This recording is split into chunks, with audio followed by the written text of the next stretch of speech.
Good morning, everyone who is in the very far west. Good afternoon to those who are in Europe, and also good evening to those who are in the east. So I'm Beatrice. Welcome to this session that we are launching the EcoLogistics principles, a pathway to sustainable urban freight. So my name is Beatrice. I'm a senior officer of the Sustainable Mobility team at EcoWorld Secretariat that is based in Bonn, Germany. So I'll be just facilitating this session and introducing you. So before we get started, I would just like to have some housekeeping rules. So you can see that all of you are automatically muted. But if you have any question, you can find that you can type your question at the question panel in Zoom. And then and if you see a question that is relevant for you and you would like to urge the moderator as well as the speakers to answer that, so you can also like the question and upvote it, and so that we will pay attention to that question. And if you would like to have any technical issues that will be answered, you can also contact us with the chat box. So any questions to the question panel and any technical related issues to the chat box. So yeah, and I would just like to also remind you that this session is recorded and it will be provided at our Daring Cities website later. Okay. So I would like to start by just going through today's agenda. I'm just going to do a brief introduction, and then we will have two videos. So the first video is to launch the EcoLogistics principles, introducing to you what are the principles about and how, so that you can relate to that during the discussion later. And then we will also have another video from the mayor of Taoyuan City, Taiwan. He is Mayor Wen-San Cheng, who will be introducing how EcoLogistics principles will be implemented in his city. And also after that, we will have a moderated discussion moderated by Monica Zimmerman.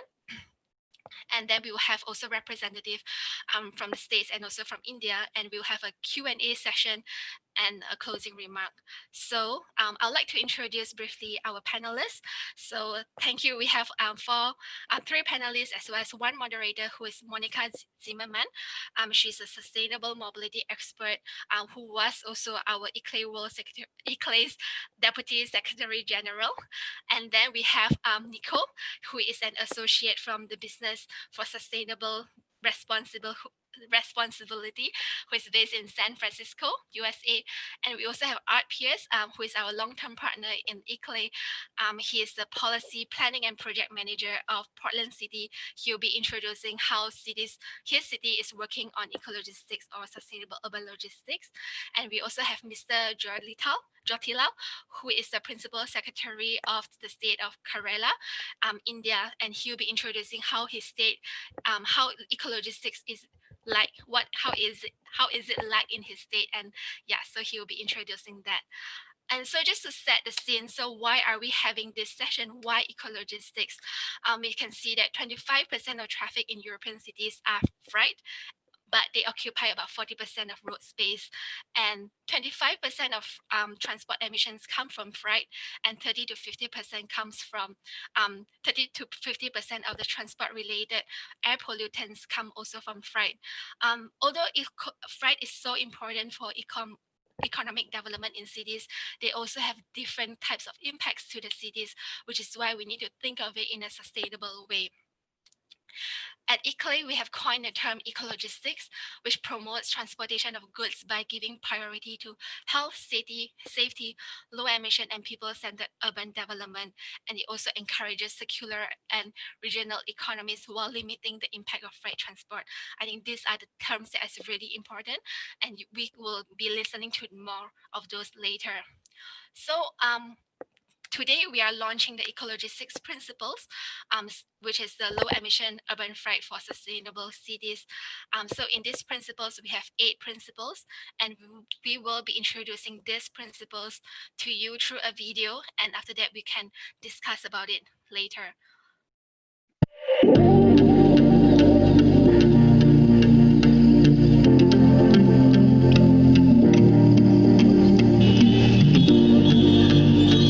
Global freight demand is estimated to triple between 2015 and 2050. The ability to move goods efficiently has become the lifeblood of economic development, particularly in cities. But cities produce around 75% of global emissions, and as they continue to grow, increasing demand for urban freight presents unique challenges, from congestion to air pollution and traffic accidents. To tackle these challenges and meet climate goals, cities can apply sustainable principles to move goods. EcoLogistics promotes clean, safe, efficient and sustainable urban freight through stakeholder engagement, regulation and innovative technologies. How can local governments transform their urban freight systems? Here are 8 foundational principles of EcoLogistics. Last mile deliveries account for 1/4 of logistics supply chain emissions. These deliveries can be made more sustainable by using non-motorized vehicles and electric vans. Delivery trucks are disproportionately responsible for traffic injuries and fatalities. Governments can regulate for safer vehicles, speeds, streets and behaviors to reduce the likelihood of road crashes. City policymakers should incorporate the design of freight systems into urban planning. The management of curb space for freight vehicles, waiting and loading zones, and shared use for deliveries are some common areas that require integrated planning. Small urban consolidation centres, in combination with electric vehicles and cargo bikes, can enhance the energy and cost efficiency of urban delivery. Local governments can provide infrastructure to support appropriate consolidation and distribution activities. With ever-improving data collection technologies, governments can better understand the freight movement in their cities and make informed decisions. Sustainable urban freight requires active engagement and stakeholder support in both public and private sectors. Urban freight roundtables and forums should be established for efficient and targeted discussions and negotiations. New business models and innovations may radically change the way the logistics sector operates. Policymakers should introduce pricing incentives and procurement policies to support the use of low-emission vehicles. With the ever-changing landscape of e-commerce, local governments should use communications channels and campaigns to raise awareness and encourage consumer behavior change.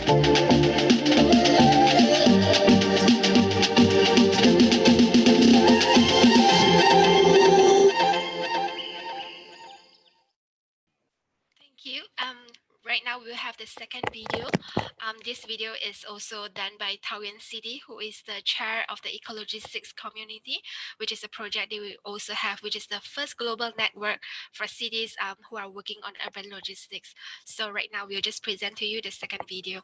Thank you. Good afternoon, distinguished online guests. Ladies and gentlemen, I am Zheng Wencan, the mayor of Taoyuan City.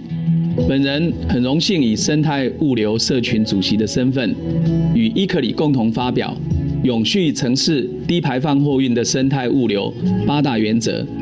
我们都知道，物流是城市经济与便利生活的幕后推手。越是发达的城市，就越仰赖完善的物流体系。在新冠肺炎期间，非接触经济的强烈需求，物流业快速成长。更凸显了物流对民众日常生活的重要性。桃园是国门之都，有台湾最大的航空货运基地，也是台湾工业产值第一的城市，仰赖着庞大缜密的物流系统，支持城市的经济运作。物流产业在桃园蓬勃发展，但货运所带来的负面冲击也不容小觑。身为物流重镇，桃园必须朝向宜居宜业的城市愿景，推动生态物流，建构更永续的都会货运系统。EcoLi 和桃园共同推动这8大物流原则，目标是提供一个更低碳、更智慧、更人本的永续货运原则，来协助物流的蓬勃发展。而桃园正在打造5个生态物流示范区，就是对8大原则最具体的呼应与实践。我们选择具有在地特色的场域，推动仓储物流绿建筑、绿能运输、包装循环再利用等措施，都是把生态物流原则化为物流产业日常的最佳诠释。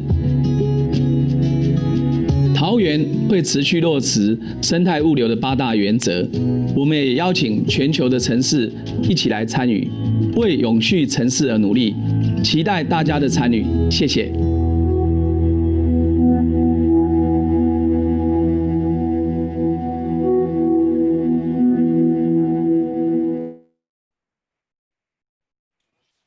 Thank you. So right now, before we go into the discussion, I would like now to just to have some interaction with you audience. I will right now launch a poll. So the first question is, how much increase in freight do you expect between 2020 and 2025 in cities? The first, 0%, less than 5%, less than 10%, and more than 10%. And so right now you can also start to click your answer. Panelists are also encouraged to also join this poll. Okay, so looks like most of you have answered, like 87% has answered more than 10%, and 13% of you has answered less than 10%. So that's really good, which shows that freight will be increasing much more in cities with this trend, and we will be using this to also discuss later. I'll be ending this poll, and then we have the next question, which is a statement. We hope that you could also react to this. So what do you think of this statement? Moving goods efficiently has become the lifeblood of economic development. The first answer, I agree, and I think it will continue to be so. The second, this is a thinking of the past. We need new paradigms. Third, cities suffer the most of the increase in freight transport. Fourth, local governments can set guidelines which contribute to slow down the increase in freight transport. Fifth, local governments do not have the power to influence the freight sector. Sixth, local governments do not have means to influence the purchasing behavior of citizens. And finally, a circular economy can reduce the transport of goods. Yeah, so we also would like to encourage you to respond to them. Okay, we see that most of the answer I will be showing you the results.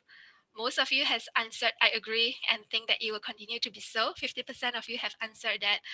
And the next one would be local governments can set guidelines which continue to slow down the increase in freight transport, which also signifies the importance of local and regional governments. And that is really good because we have one representative from the city and also another representative from the state who will be presenting how are they doing that. So without further ado, I will be passing this time to Monica Zimmerman, and now we will be entering this panel discussion and session. Thank you. Thank you very much, Beatrice. And I think we have to come back to these, in my eyes, a little bit amazing results of what we just polled. It's great that I can be here. I have personally two main approaches to that session today when I was reflecting. The first one is, I live in the city of Freiburg in Germany, and this is the city in Germany with the second highest share of bike mobility in Germany.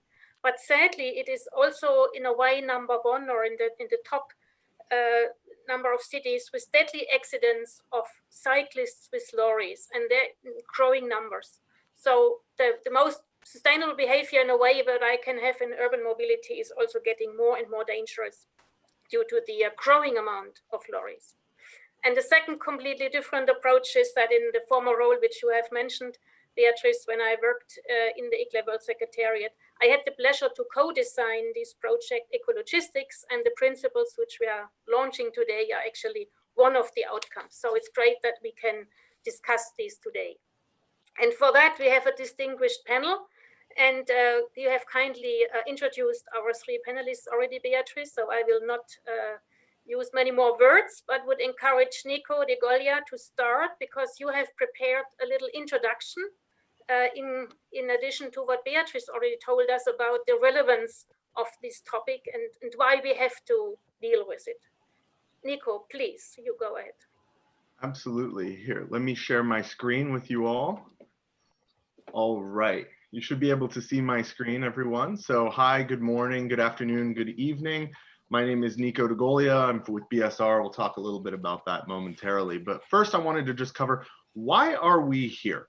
We're here today to discuss, of course, the EcoLogistics principles, as Beatrice just mentioned, but we're here more importantly because of the role that freight plays in our lives. We know that global energy demand is rising, right, across the board, and that freight represents about 15% of that global energy demand and about 8% of the greenhouse gas emissions that are emitted year over year in the world. We're also expecting to see, like we saw in that second question that was just asked to the audience, an increase or a rise in the demands being placed on the freight system. By 2050, we're expecting to have that demand quadruple, and that's based already on the consistent growth that we've seen from 1990 through to today. Every single mode of freight has solutions to help deal with the sustainability challenges, and these opportunities range from decarbonizing technologies to more efficient solutions and collaborating with public and private sector. So I want to just talk a little bit first about who I am, my organization, BSR. My role here on the call today is to bring in the private sector perspective, but BSR is actually a nonprofit, mission-driven organization that offers consulting and collaboration services to a number of different companies on the full gamut of sustainability challenges, ranging from environment to human rights to social responsibility, diversity and inclusion, et cetera. We have about 25 years of experience since the Rio conference in 1992, so 28 years now, in doing this type of work and in facilitating companies that are seeking to work together towards a more just and sustainable future. In the transport system, we do this mostly through collaboration, because we realize that no one company represents a large enough share of the transport network overall, whether that's the cargo owners not representing a large enough share of any one carrier's goods that they're carrying, or a single carrier does not represent a significant share of any one city or port infrastructure's client base. So we host a number of different collaborations across different modes of transport globally, bringing together over 75 different companies, all seeking to work together to have a better understanding of how we can live the mission of sustainability together. So my objective on this call is going to be to bring in some of those voices from the various communities of practice that we work with and facilitate, and to texture that and showcase how we can work together with public sector, both at the municipal level and the state level, towards the adopting of these eco-logistics principles. These principles right here are foundational. They're the types of things that it's really great to see ICLEI putting out today. I'm very proud to be part of this launch. But they're things that the private sector is in large part already doing and already focused on. Why? Because there are co-benefits in the private sector for the adopting of these issues. The number one cost to any transport company is the energy used to power the assets that are moving the freight around. And one of the other high costs involve safety, cost of accidents, insurance, things of that nature. So there are a lot of opportunities for co-benefits when we think about these different principles, if they're adopted by you, municipal governments, in conjunction with your transport logistics service providers. So with that, I'll pause and I'll return the microphone here back to Monica, and look forward to this panel discussion. Thank you, Nico. That was a brief introduction. Great. Can I ask you, I'm just looking still in the results of the poll which we had, and the question which got the highest score was, or the opinion is that the circular economy can reduce the transport of goods. So what would your clients or your partners in business think about that? And how much do you think are they ready to invest and to develop in systems which do potentially reduce the need of moving goods much further? That's a great question. And that's something that is definitely coming to the forefront when we're seeing the challenges with global trade between the US and China, for example, and many other geographies too. So there's almost multiple pressures that are being put on circularity. Look, I mean, when we talk to our companies, the number one objective for them is, of course, to reduce costs, right, when it comes to these types of things. That is just the private sector's perspective on a lot of this. And circularity offers an opportunity when done in a way that's intelligent, collaborative with peer organizations, other companies, as well as with municipal governments. There are tremendous opportunities to embed circularity into our consumption patterns and our production habits as well. We're seeing a lot of examples of circular parks being developed in parts of Northern Europe, for example, where multiple companies that have co-benefiting supply chains are locating themselves together in discrete geographies to facilitate that type of circularity. And then we're also seeing a move in the logistics space more broadly through Amazon, for example, to position distribution centers and warehousing in a place that's more adjacent to the customer, facilitating the shorter movement cycle of those goods. So we're seeing a lot of movement here in terms of towards circularity, and it's one of those things that requires actually a high degree of collaboration that can be facilitated by local and regional governments to help make that happen. Just one little question in addition. What is the main driver for the growth in freight? And I don't know that freight is not automatically equal to urban freight, but most urban freight is in a way dependent on the freight increase as such. What is driving that according to your observations and of your companies? Yeah, another great question. I mean, one of the main drivers that we're seeing of freight in the past 12 months trailing is COVID, of course, with people staying at home and requesting that goods be delivered to their homes versus going to unified centers like stores and things of that nature. But we're also just seeing a rise in our global economy, right? Roughly between 3 to 6%, depending on the geography, year over year rise in GDP. That inherently is going to result in an increase in spend. The resultant of the increase in spend is going to be an increase in goods movements. It's an indication actually of a healthy world economy that's helping to raise up a bunch of people out of poverty and things of that nature. And what I think the actually more interesting question is not what's driving the growth in freight, it's what can we do to enable that continued growth in freight movement, but also at the same time reduce the sustainability impacts ranging from greenhouse gas to air particulate emissions to noise and safety. How can we have a growing economy with a shrinking impact? I think that that's actually the more important space for us to focus on. Thank you, Nico. Let's go to Arthurs now. You have the perspective of a city and being responsible in Portland for transportation. What are your approaches to this urban freight? Absolutely. Well, I think what I should do is I'll share my screen for some short introductions as well, and then this is going to be a fun dialogue. So let me do that next step. All right. Well, appreciate being a part of this conversation this morning or this evening. Hailing from Portland, Oregon, and where Portland has a long history of being a freight center. In fact, that's the very foundation of its locational advantage. It's the deepest inland port into the Northwest, and so for transporting grain and other goods for many, many years, Portland has been sort of a cornerstone of Portland has been the freight logistics. Even though that's not something that is how Portland has sort of earned its name in recent years, it's more about sustainable livability and those kind of existences. And so we're very much finding ourselves at the interconnection of that right now.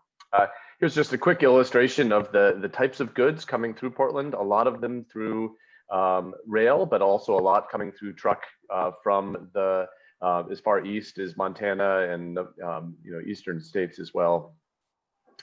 Again, why is this important? At this point, actually over 40% of emissions within Multnomah County is from the transport sector, and a lot of those from the freight transport. And so it's critical to our approach to addressing climate change to meet these challenges head on. It's also very important locally, and there are many impacts to freight and logistics operating in a city, but one of them that is of a lot of importance is the environmental health impacts. And so Portland has a lot of diesel emission exposure, really outpacing, I think, other geographies surrounding it, and that's a very big issue as well. Portland has, as a city of planners and the city of planning, has been working on addressing these challenges head on for a number of years. We adopted our first freight master plan in 2006 with a number of infrastructure and policy initiatives embedded in it that we've been working on, and we've had a freight modal coordinator since that time who's been helping to guide those efforts that are in the master plan. Portland also has been an international leader of climate action. It was 1993 when we first created our first local action for cutting carbon, and that those objectives have been embedded in our overall comprehensive plan and our transportation system planning. In 2012, Portland issued a sustainable freight strategy that proposed a number of initiatives that have a lot of similarities to the EcoLogistics principles in terms of directly addressing the impacts of growth in freight and coming up with creative solutions for how we might mitigate those challenges. Staff had a little bit of fun with looking at the EcoLogistics principles. In fact, I really felt like it was a treasure hunt. They were matching up plans that we've produced and initiatives that we've done with the different principles. So everything from the sustainable freight strategy in terms of shifting delivery options to a pilot we're doing right now with UPS for tricycle delivery. In terms of safer delivery vehicles, we have a long-standing effort to create protected bikeways and safer pedestrian facilities. And just last year got funding for a truck side guard pilot where we retrofitted all of the city's fleet vehicles with truck side guards to try to reduce the impacts there. And then Portland has a long history of integrated land use and transportation planning that includes freight. And so we have designated freight corridors where we are prioritizing the movement of vehicle freight and then mitigating those impacts on adjacent neighborhoods.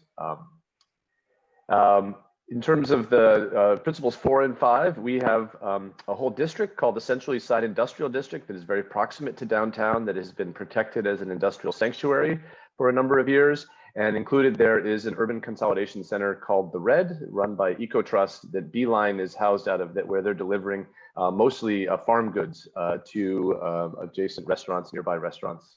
And then we have been doing a number of efforts around loading and parking in terms of upgrading the delivery and efficiency there. Portland also is a very active, engaged environment. So we've had a freight advisory committee since the founding of the freight modal plan in 2006, where there's a lot of active discussion with freight providers and interested parties on a monthly basis. And so you actually have a screenshot of them in a virtual world continuing these conversations. You know, I think one of the most crucial ones is developing understanding and frameworks between public and private sector. And so we have a strategy for people movement that I think echoes into the areas of freight logistics, and have efforts occurring with individual companies to work on a more sustainable business practices as well.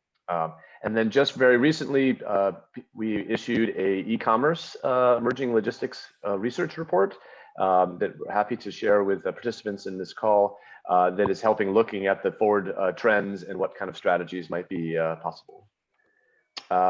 Portland right now is undergoing an update to its freight master plan, now called 2040 Portland Freight Plan. And so we're really excited to incorporate this conversation and the EcoLogistics partnership into that effort. So thank you. Thank you very much, Art. That was a wonderful way of combining global principles to local action. And I think it's it's clear to say that Portland has been a member of ICLAI for many years, and even your very early climate action plan actually, I think, was compiled in an ICLAI project, because Portland has been active from the very beginning onwards. So it's great to see, and I think this is what we see in many of the daring cities, that there is a long tradition of climate action and sustainability planning, which now leads also to very sectorial, very focused action plans as well. Let me ask you quickly, you have done so much and you have made so many plans and policies. Where have you seen your biggest success so far in the field of urban freight? Good question. I think probably the biggest success has been through the collaborative planning with the private sector, so through the freight committee, being able to come up with shared solutions. I think it's very hard as a city to feel like you are sort of lost amidst all of the movements that are happening around you without a forum to try to address them head on and come up with the shared solutions. And so that probably at a foundational level has been one of our sort of greatest achievements.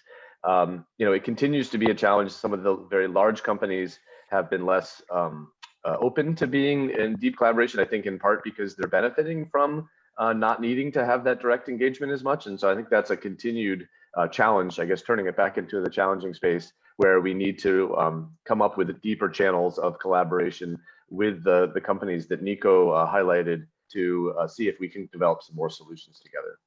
That had been my next question. Yeah. So big companies you see as the most difficult stakeholders when it comes to changing behavior? Or is there another group which has particular problems to reach? No, I think that is the main challenge. We have, it's much easier when you have a local provider who the owner is local and you're able to discuss as sort of cohabitants of a city, what are the solutions. It's a much harder when there's a much larger company, and it's very hard to figure out who you get to talk with, and often you get assigned to the legal department, and that's not really the conversation you were trying to have, right? You're trying to figure out how to work together, not to discuss legally what our transaction is. And so I think that is really a growing challenge with the growth of Amazon and some of the other e-commerce shippers, is that freight has become less local and less of an understood shared effort and more of something that is happening to us. And I think this conversation is a good way to daylight that and figure out what might be some solutions. I asked because a few days ago in another session of Daring Cities, the responsible person from Bogota said that the group of farmers from the surrounding areas coming to the city and delivering their goods is a target group which have particular problems apparently and have very little capital and so on. Yeah. So that sounded as if for that particular city, this is a really a difficult group to reach and to convince. Right. So you have big companies. Yeah, well, I think big companies, but actually I think when you think about our equity principles, Portland is working very hard to be more equitable in our practice. It's also about where we put our effort. So in terms of helping specific logistical needs, we're trying to focus in on adjacent farms and how to bring those goods to market because we want to lift up those industries. We want to support the local logistical needs of small business, because small business is the cornerstone of economic health for cities. And so we're putting a lot of energy towards from the economic sectors towards lifting up those traded sectors and helping them thrive here. Yeah. Thank you. Yep. Let's now go please to India, to Mr. Cholital. And I know that Kerala is maybe in a rather similar situation to Portland. Kerala is a state, but it's a state with big port cities and with a lot of freight going through and also coming from these areas. You can share with us a little bit about this perspective of a state government. Please do so. Good evening and good morning and good afternoon to all of you, because for us, I think it's evening. So, in fact, Kerala is the land of spices. You might have heard we call it God's own country. Probably had Columbus traveled in the right direction, he was looking for the land of spices. We had trade with the rest of the world. Probably in the Old Testament time also we had the trade. That's if you see the 12th century, 12th and 13th century, the merchants of Venice used to come for purchasing spices, and even now we have got all the gold coins which they used to give exchange for the spice trade. So that is where probably we need to move with the time. So the infrastructure, now India's largest transshipment hub is coming in Kerala, the southernmost tip of India. So we are going again back to future. So probably we are going to be the hub for the logistics in the country. So I would like to just start with maybe our vision. Vision is to go for, we are a 100% digital state, 100% literate state, zero cash, zero waste. That means there is no consumption of waste, convert all waste into energy, including hydrogen. So we are going to be the first hydrogen economy in the entire country. So we have started the process. Now, zero congestion, so that you need to plan your cities. The key two things which probably the TFL strategy head, Mr. Shashi Verma, was mentioning, that the city planning, the transport planning and urban planning has to go together. So we have got something called Unified Metropolitan Transport Authority, which integrates all modes of transport, and so that there is a single authority, single command and control. There is a unified system for all movements of good as well as people. So the mobility as a bigger concept, whether you move by air, rail, road, water. We have got excellent waterways from one end of Kerala to the other end. I think all of you must visit the state. It's a must-see destination probably in the world. Then zero emission. In fact, we have got an EV policy by which we will see by 2025, we should have 1 million vehicle in the electric vehicle, electrified starting from hybrid to electric to hydrogen fuel cell vehicles. In fact, we have India's first hydrogen solar electric boat, Aditya, has been built in Kerala, and in fact that got the international award. India, the world's first airport totally run on solar, that is in Kochi. I think we got the UN award for that. In fact, we generate solar energy. We have some of the cities, like capital cities, made solar city, where all buildings are asked to go for solar. So solar and wind will generate a green hydrogen which can be used for the transportation need. So that the zero emission is the next concern. And zero accident. We have got almost 4,500 people dying every year. This year we could reduce it to almost 30% reduction in the accident death. So that means zero accident by the transport planning. So we have got a UMTA in place, Unified Metropolitan Transport Authority.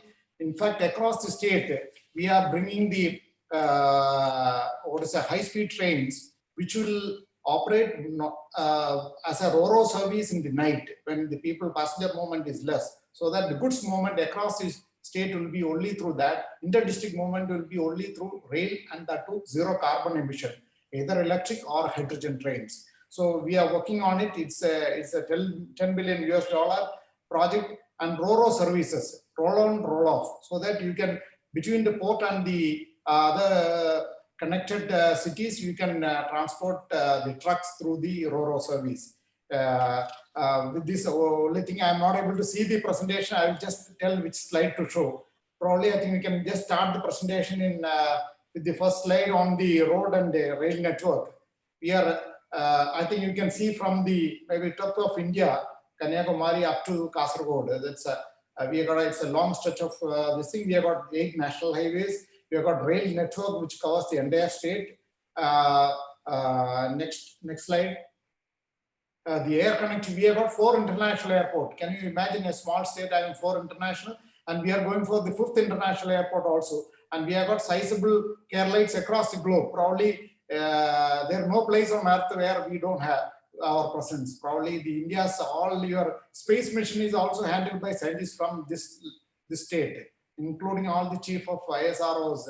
So in fact, we are able to send rockets to moon or the Chandrayaan or the moon mission. So if we can do that, to run a truck or a train or a boat or a ship or a plane, for that matter, using fuel, hydrogen fuel is not a difficult task for us. So we are at it and we will make it happen. So next is the waterway. We have got entire state is covered by national waterway. We are trying to shift from the road transport to water as well as rail, so that is a cheaper, cleaner, and that will reduce the congestion, reduce the accidents, so that it's in tune with our vision. Next slide, please. Yeah, what are the institutional reforms which we are making? One is the Directorate of Mobility. Mobility as a single concept, so that whether you move by, the economic growth happens when the goods move more than what the people move. And you have seen probably we are one of the first states where we could control the corona, the spread, because of the very good grassroots level local bodies, involvement, planning, high literacy, and maybe the enforcement, which we did it in a very scientific way. And we had almost 3.6 lakh volunteers. That means 1 volunteer for every 100 people.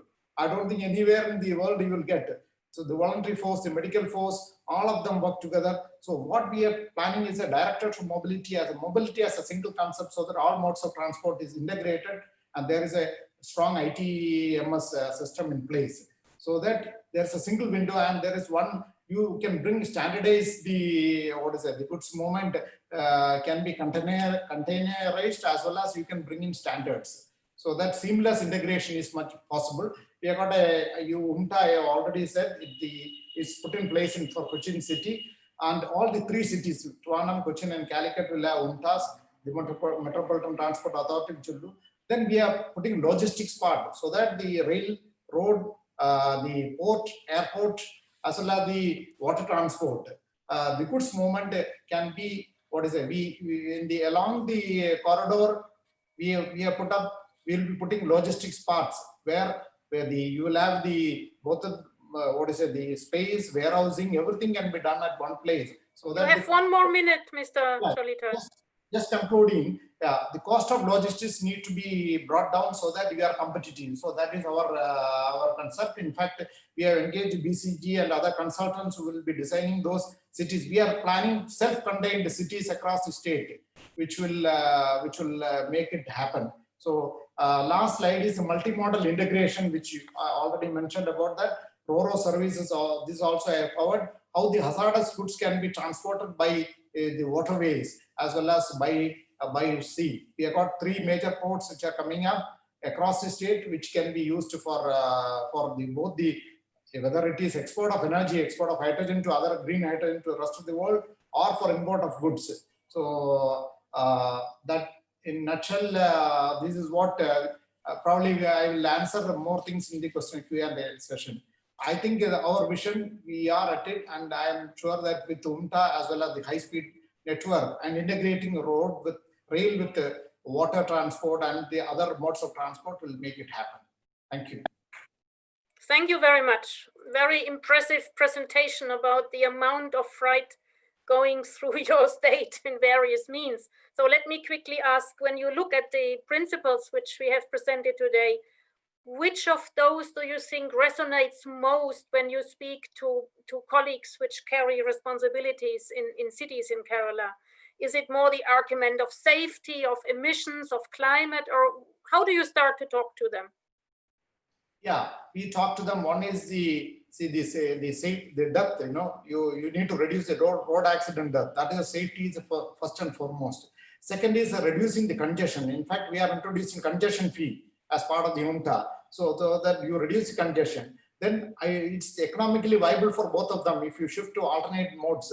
That is why the green reducing emission is one of the concepts, but at the same time, it is beneficial for all of them, all the stakeholders. By reducing, for example, I will just tell you one example. The first solar boat which I showed, which we got the international award. Earlier, we used to have diesel, which is 9,000 rupees. Now it is less than even 1/10 of the fuel cost. Now electricity charge is only 250 rupees. It is less than even maybe 1/20th of the cost of operation. So that means shifting to e-mobility and fuel cell is going to save the economy. It is a saving for the rest of the world. As Sundar Pichai used to say, it's a criminal waste if you because you have got money to invest. You can buy your cars and you park your vehicle, but you are contributing to the world. If you take the world as one single ecosystem, I think we need to look at it. We have to be a responsible citizen. Citizen-centered governance is what. Yeah. Great. Thank you very much. 3 very informative presentations, and we do have questions from the audience. Hello, let me greet all our participants at that moment. I just pick out one, which is a very particular one, and it goes to all of you, but just those answer, please, who feel that they have something competent to say. The question is, when we talk about policies in freight, they tend to fail because of corruption at various levels. What are your thoughts about that? Is that an industry which is particularly full of corruption and therefore also difficult to tackle? Nico?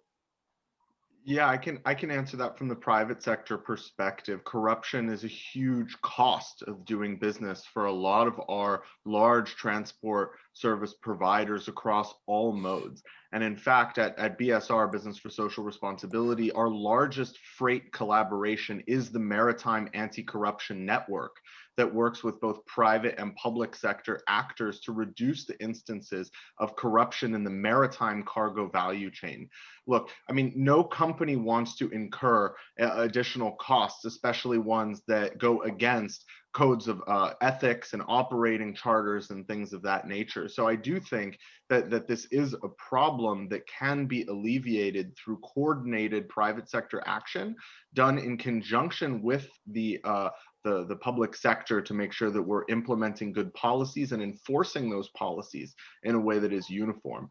And of course, it varies tremendously based on the geography that we're talking about. Certain areas are going to be more prone to this type of challenge than others. And so we have to adopt also, while we're thinking about this at a system level, we have to adopt approaches that are highly specific to the different geographies and regions in which we're operating.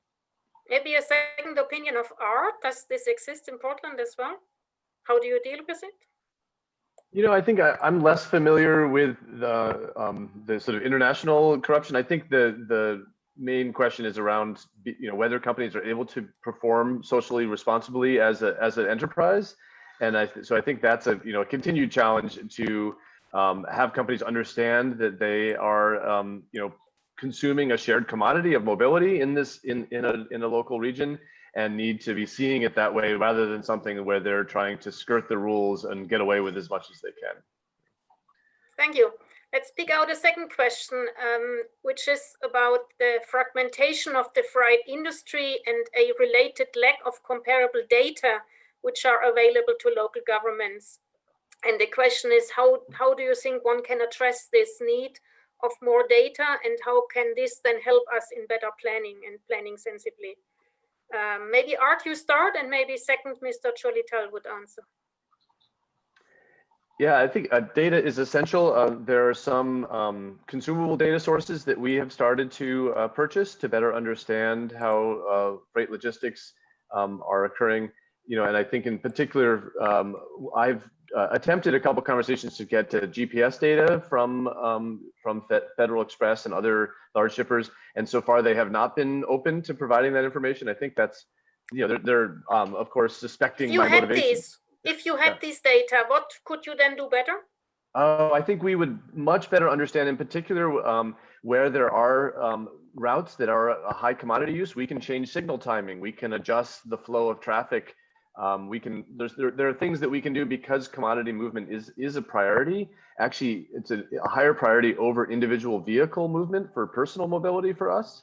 So we would be willing to make trade-offs that would support freight and logistics at the sacrifice of ease of personal vehicle movement, because it is an inefficient way for moving people. We don't have a way currently to produce that transaction. We're blind to that information.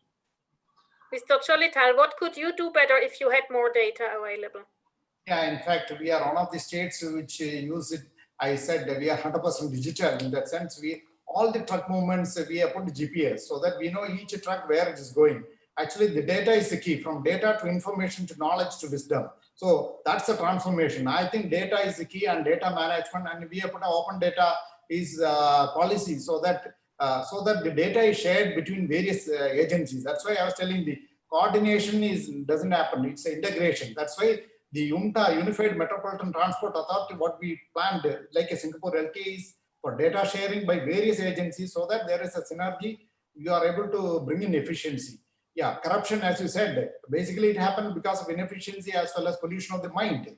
So you reduce the pollution, reduce the emission, reduce your, the inefficiency, automatically systems will be able to deal better and reduce the cost. Thank you. There's another question which is directly addressed to Nico, but I think the others could also answer because it's in a way a very general one. This is about this circling a square, which actually means that the person who has asked the question, in how far freight grows and the reduction of environmental impacts really fit to each other. So is it not possible that we reduce at a certain place? For example, we use cargo bikes, but actually there is an increase at another place, which in a way wastes all our efforts. And how could we really imagine that in a time of growth in freight, which apparently a lot of you expect to happen, that we, however, could end up with a much reduced environment impact? And remember your own data about the relevance alone for climate. It's a great question, and I will focus on the climate piece of this question. Listen, so in the Clean Cargo Working Group, one of the collaborations that I referenced earlier, we work with 85% of all ocean carriers. We've seen since 2015 a reduction in carbon intensity per container box of about 40% per kilometer moved. However, in that same time period, we've seen a significant increase in the total system level emissions from maritime cargo shipping, as was just released by the IMO's 4th greenhouse gas assessment about 3 or 4 weeks ago now.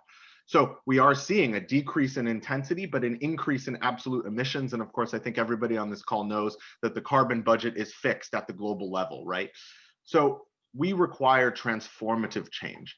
And one of the things that our colleague here from the Indian state government referenced is the need for transformative fuel technologies to be implemented, whether that's hydrogen, electrification, renewable natural gas, or other. We need to think more intelligently and differently about how we're actually allocating energy resources and from the public sector perspective, funding toward the development of alternative fueled technologies that can support transport logistics networks overall, or we're not going to get there, just quite frankly.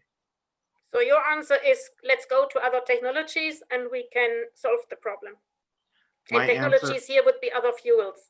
We have to walk and chew gum at the same time. We have to both focus on process improvements, streamlining, co-location, efficiency gains, reduction of dead miles through backhauling, other things like that, so that we can eat away at the margins today.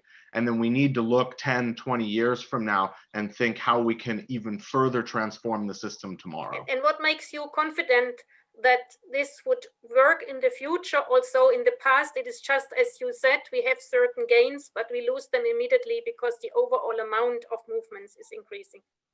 Yeah, another great point, and I think I'll reference back to our colleague's same presentation where he was indicating that the price per kilowatt hour of renewable electricity in his geography has fallen significantly to now be comparable with that of diesel per megajoule of energy produced. When we think about energy as just an overall thing right outside of just the specific applications of diesel and solar and wind, when we think about that overall, if we can reduce the costs of certain types of energy and certain types of technologies, we are going to see an increase in the adoption of those technologies in the private sector.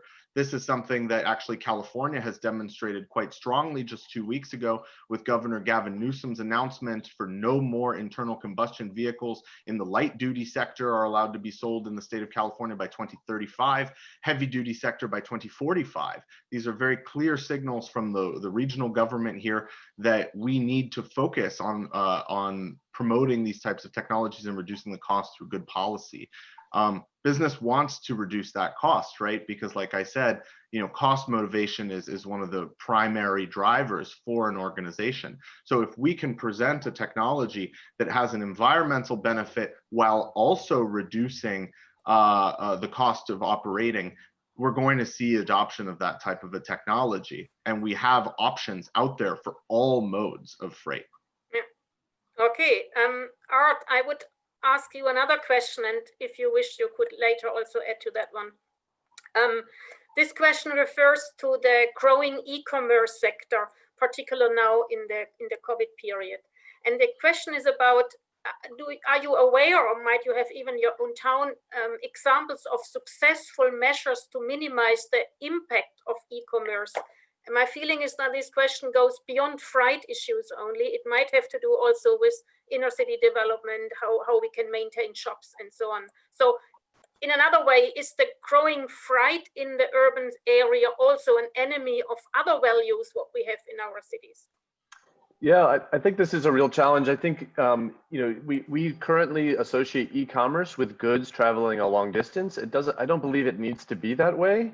But I think that's a part of the structural changes that we need to pursue. Is someone should be able to order a good and have it be very accessible to them, and in fact delivered to them the same day, but it shouldn't be necessarily getting on an airplane to do so. There are lots of locally accessible goods that small businesses that could be providing, but the systems aren't currently set up in such a way to support that value of shorter trips, local economy, small business.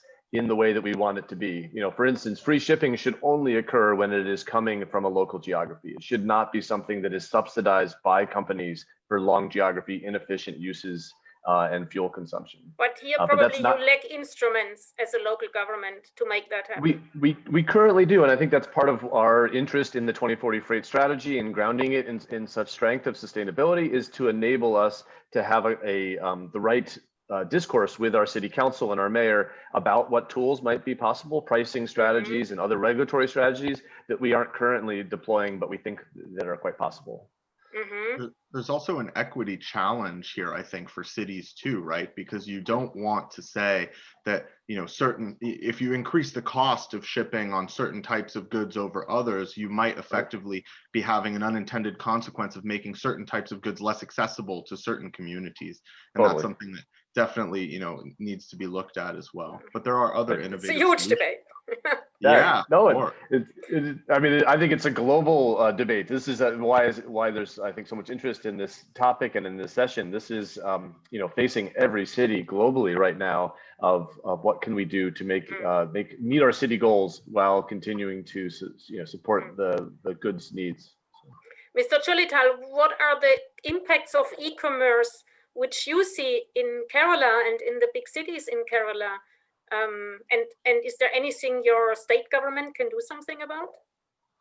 Yeah, e-commerce, one thing, let me tell you, I think e-commerce is because of digital penetration, I think e-commerce has gone up like anything. In fact, it has given very good employment to the unemployed youth, let me tell you. But at the same time, there are issues probably to bring in efficiency. That's why I think the logistics is one of the key things I was telling for a city, whether it is congestion, efficiency, or the reduction of accidents, reduction of emission is very, very crucial. So you need a integrated, you need a planning so that where to set up the infrastructure, where to set up the warehousing, where how do you deliver the goods ultimately to the public, the timing. All these things are very important. That needs a meticulous planning. In fact, e-commerce, I should admit that, in fact, that's a good thing which is growing in the state because we are a consumer state ultimately. Everything, almost 85% of the things comes from outside. So only thing, bring in efficiency through a integrated system with a proper planning is what we are looking at it. Okay, thank you. I can give you the good news that the organizers have given us some 5 minutes more so we can continue the session, and I hope that the participants, or most of them, are also ready to stay with us for another 5 to 10 minutes. Let me just stay with India. One question is, are there any few of the principles which are specifically relevant for India, for Indian cities, in your opinion, which might be similar to my question? What is the entry door when you discuss with city colleagues? Which arguments, which principles resonate most? Yeah, I think if I go through all the principles, let me first, if I can take 1 minute. So one is the safety aspect I already covered. That's one of the key things as far as we are concerned. Reduction of the death. If you can reduce, see, the UN declaration says you should reduce by 2020. The UN Brasilia declaration says the accident rate should be brought down by 50%. We could achieve 30% now. Probably by next year, by this year, and we are planning that it should be zero ideally. So many families are affected by road accidents. So if you can save that, so that's where that's the first and foremost priority. Then alternate delivery options, last mile connectivity through electric autos and etc. That we are doing it. In fact, we have got almost 700 autos already sold in the last 1 year itself. Then planning for the freight delivery. So that's also very crucial for us. Then logistics, in fact, if you say the support for the consolidation strategy, you need an aggregator. Earlier, let me tell you one case where the Indian Railways, which operate, they are looking for an aggregator, where unless you get the volume, the railway will not be able to take, so that means you need the role of aggregator is very, very crucial for it to be viable. Then the optimization, the efficiency of the delivery, how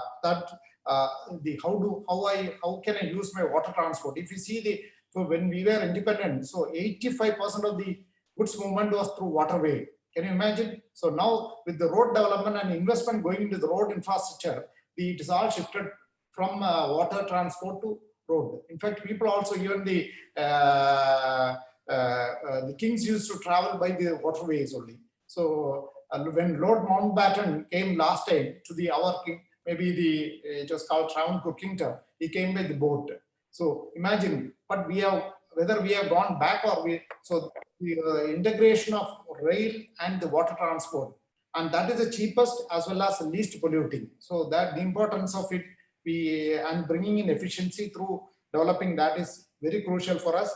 Then multi-stakeholder is important. Then the need for bringing in an integrated system so that you reduce the efficiency, and then empty running can be reduce the dead kilometers. I think that is very crucial for the overall efficiency. Thank you. Okay, thank you very much. We do have more and more questions, so sorry if I hurry a little bit. Another question asks about the challenges and opportunities, what you see moving forward in regards to convincing logistics companies, and particularly large and small ones, to transition to zero emission vehicles and to have last mile solutions with e-bikes and so on. So maybe Nico, you start. So the challenges and opportunities to convincing companies.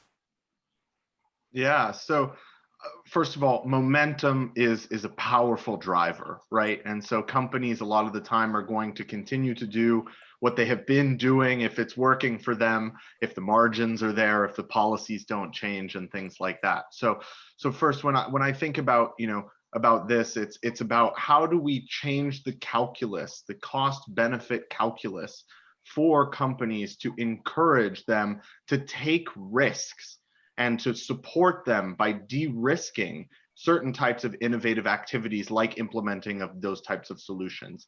A great example actually that Art highlighted is the UPS cargo bike example that is being piloted in the city of Portland, but was actually first launched for UPS in their founding city of Seattle, Washington, where UPS started as a bike messenger company over 100 years ago. What they've done there is they've worked in conjunction with the city of Seattle to allow them to locate a container, a shipping container that is dropped off in the evenings in the downtown central business district, full of packages to be delivered. And the cargo bikes are able to use that as a local hub effectively to go and take multiple trips. Those types of policy, private sector collaboratives are so important when it comes to changing the calculus for these companies. So smart policy in collaboration with the companies that allows them to de-risk innovation and make it more palatable is exactly what we need to move forward here. And I'd love to hear Art's perspective on this. No, I absolutely echoing. I'll be very quickly. When we think about the assets that cities have, one of the key assets is the right-of-way. It is meant for public consumption. The choices we make about the priority for the right-of-way, whether we allow a shipping container to be deployed there, or for instance, we're trying out right now a freight and transit only lane as a test pilot to test out, because our highest priority for street usage on this street is transit. We want to try out freight vehicles, but which freight vehicles should we allow to use that? Can we place a zero emission lens on that and have zero emission freight vehicles being able to use high priority right of way for ease of movement and avoiding congestion? Those are the kind of ways that we can start shifting those motivations. What a great idea too. Those green lanes basically being paired with transit lanes is something that we are actually working on a collaboration with in Vietnam with their road freight industry, trying to prioritize at the border, for example, or at ports, vehicles that have a certain environmental performance get priority of access.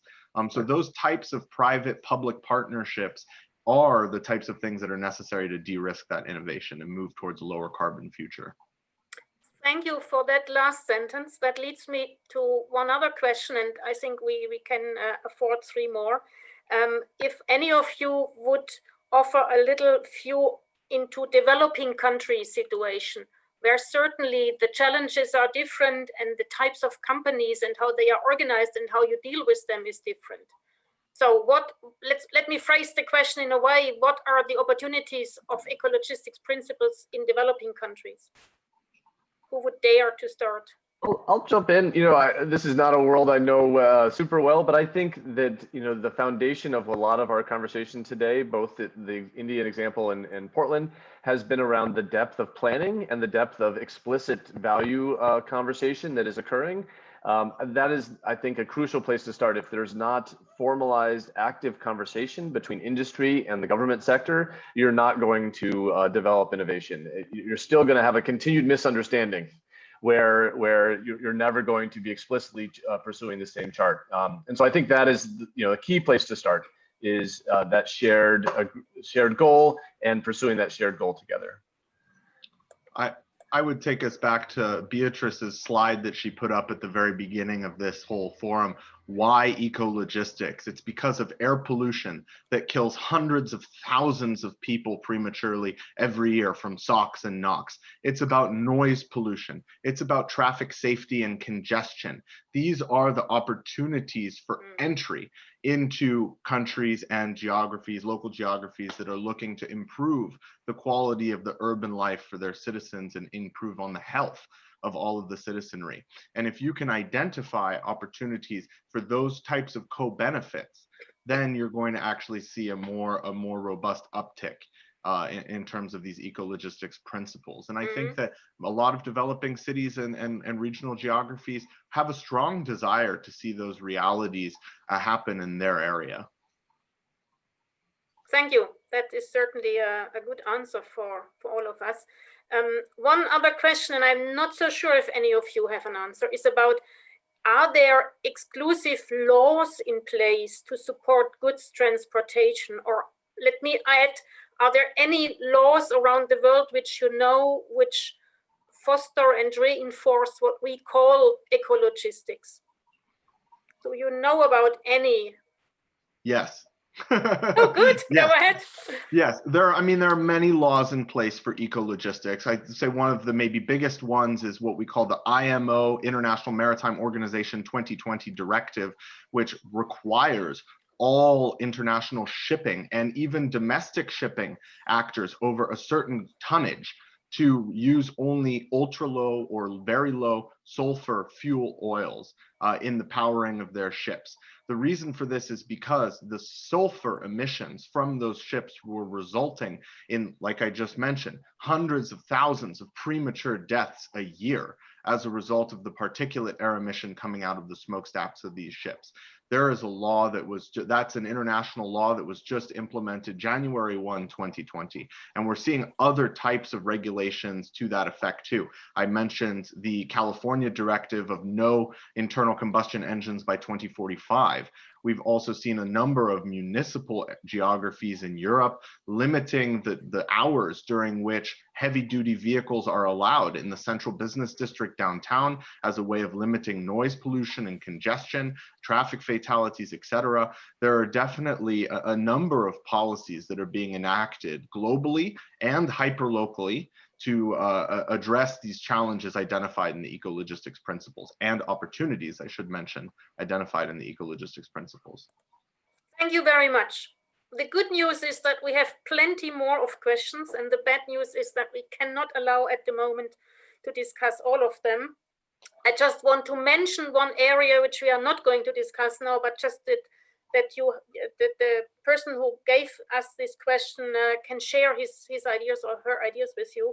That's about the relation between the built form of a city and logistics. It has to do with the compact city and whether electric railway systems and tram systems and so on are available, which can be used. So I think, Beatrice, that could be a theme maybe for another webinar to dig a little bit more deeply into that combination or in that relation between how the cities are built and which opportunities for urban logistics and sustainable urban logistics they have.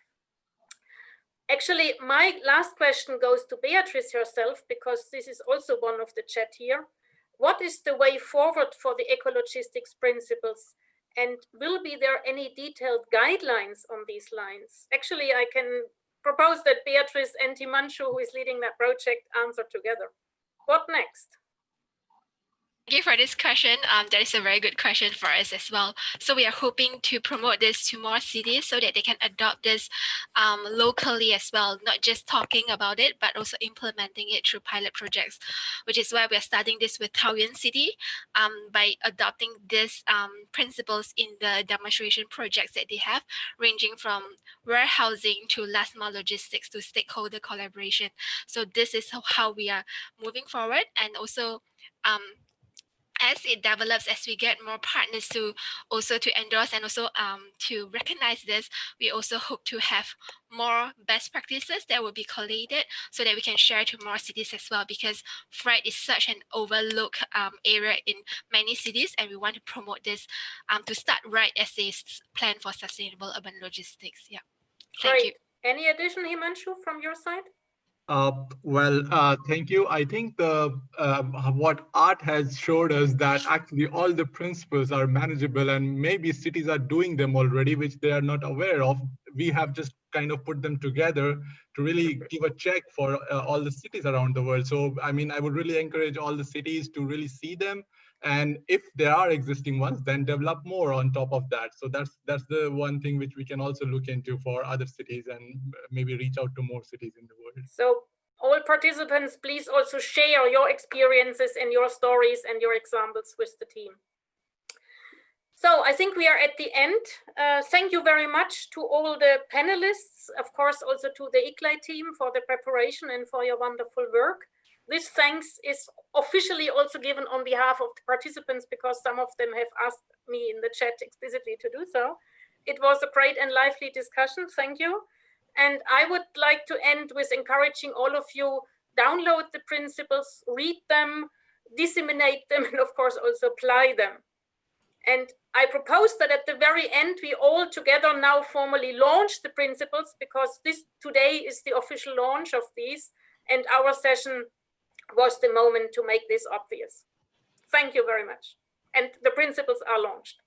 Thank you. Thank you.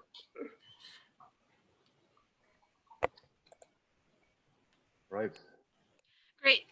Thank you, Monica. Thank you to all the speakers. So we officially close this session. We see that there are more questions that have not been answered. We will collate them, and then we will a lot of questions. Email. And thank you for your very active participation, and thank you our panelists and our moderator for your very good contribution. And we hope to connect with you again to regarding this EcoLogistics principles. Very excited to keep actively participating in this. There's a lot of momentum building here in Portland for sure. Yeah. Great, and I would have many more questions. We need another session. Yeah. Okay, have a good day in the west of the US, and have a good evening in India.